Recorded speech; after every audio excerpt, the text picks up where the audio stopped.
Praegu on Lähis-Idas ja Pärsia lahe piirkonnas 201 ukrainlast ning veel 34 on valmis sinna saatmiseks.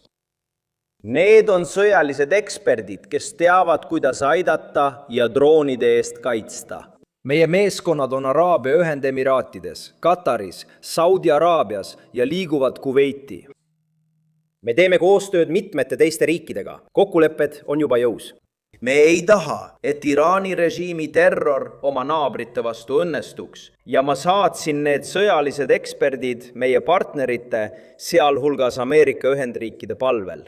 See on osa droonide kokkuleppest, mille pakkusime USA-le, mida koos arendame ja mis on veel lahtine. Ühendkuningriik näeb neid võimalusi väga selgelt. Meie kokkulepped on tugevad partnerlused ja mul on hea meel, et allkirjastasime täna peaministriga deklaratsiooni. Tänan teid väga.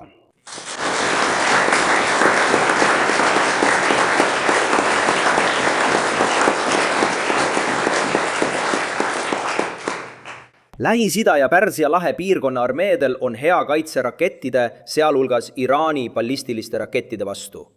Patriot ja THAAD-süsteemid toimivad hästi, kuigi on kallid, kuid terroristlikud režiimid otsivad alati viise kaitse murdmiseks ja tapmise odavamaks muutmiseks. Iraan alustas Shahedi droonide tootmist juba aastaid tagasi. Ründedroone, mis on nüüd pärast uuendusi isegi ohtlikumad kui raketid. Ukrainas pidime õppima end nende vastu kaitsma. Umbes 3 aastat tagasi sai Venemaa Iraani režiimilt Shahedid. Need droonid on loodud kallite kriitilise taristu objektide hävitamiseks väikeste kuludega. Iraan õpetas Venemaad neid välja laskma ja andis tootmistehnoloogia. Venemaa täiustas neid hiljem. Ja nüüd on meil selged tõendid, et piirkonnas kasutatud Iraani Shahedides on Vene komponente. Seetõttu ei ole Iraani ümber toimuv meie jaoks kauge sõda, sest Venemaa ja Iraani koostöö mõjutab ka meid. Ja me ei usu, et meil on õigus olla ükskõiksed, isegi kui meid lahutab vahemaa. Jagatud kannatused või ohud suure ookeani äärel. Ookeani, olgu see nii suur ja ilus kui tahes, või mis iganes muu. Ballistilised raketid võivad tabada sihtmärke tuhandete kilomeetrite kaugusel. Droonid suudavad sama. Aga kui kurjus võidab, ületab sõja areng kõik vahemaad. Maa peale ei aita ükski ookean. Pole vahet, kas see on kõrb või mägi. Seetõttu on elu kaitsmine äärmiselt väärtuslik.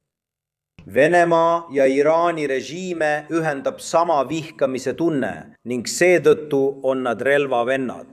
Ja me tahame, et vihkamisel põhinevad režiimid ei võidaks kunagi mitte milleski. Ja me tahame, et ükski neist režiimidest ei ähvardaks Euroopat ega meie partnereid. Kas me saame lihtsalt selliste režiimidega koos eksisteerida?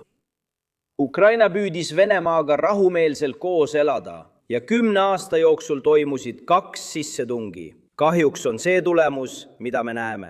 Lähis-Idas ei ole olnud ühtegi tõelist rahuaastat, kuni see režiim on olnud Iraanis.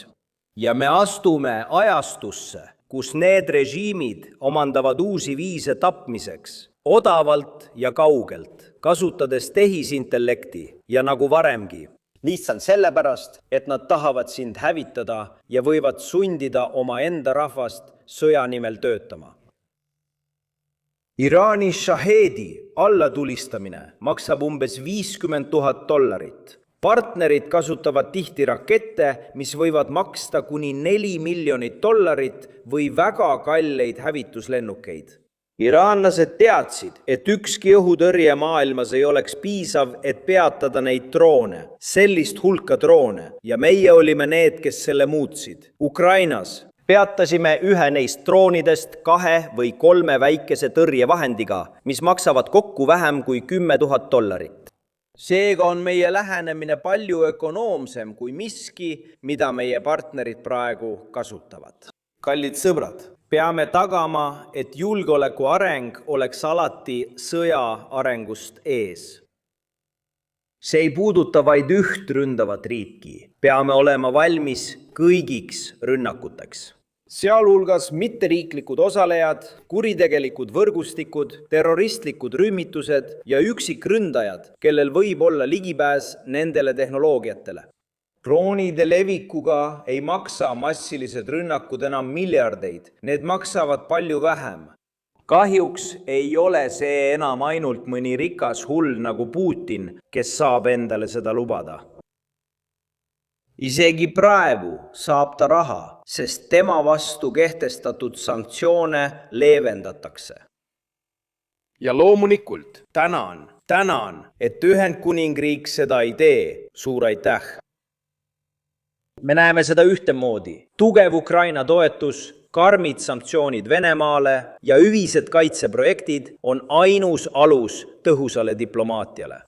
Selle sõja lõpetamiseks agressorid ei lõpeta sõdu sellepärast, et nad äkitselt tahavad. Nad lõpetavad siis, kui nad enam ei suuda jätkata. Seetõttu on surve ülioluline. Tänan Suurbritanniat mõistmise eest. Aitäh!